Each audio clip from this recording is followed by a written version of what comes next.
Bardo update sa post ng PM Production Inc.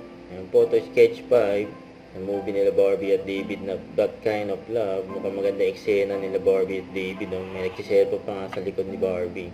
Si David. Yung nabangan niya sa July 10 in cinemas nationwide. That Kind of Love. At ito pa yung post ng Kemans sa endorsement nila Barbie at David. Yung binaton David kay Barbie. Nasa law. Grabe yun.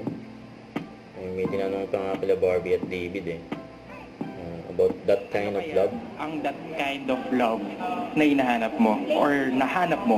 For me, yung love is understanding. Love is unconditional. For a person to understand another person, that is love for me. For someone who would empower me to be better, to be nicer to everybody, that is love, and that is a lot of work.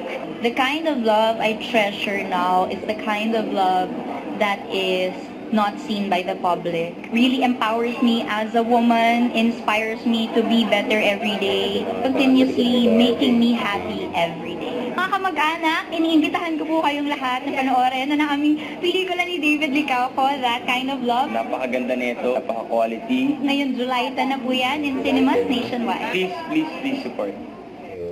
Huwag kalimutan mag-subscribe, click ang notification bell for more update. Tara po on with your reaction vlog. Bye guys, thank you for watching.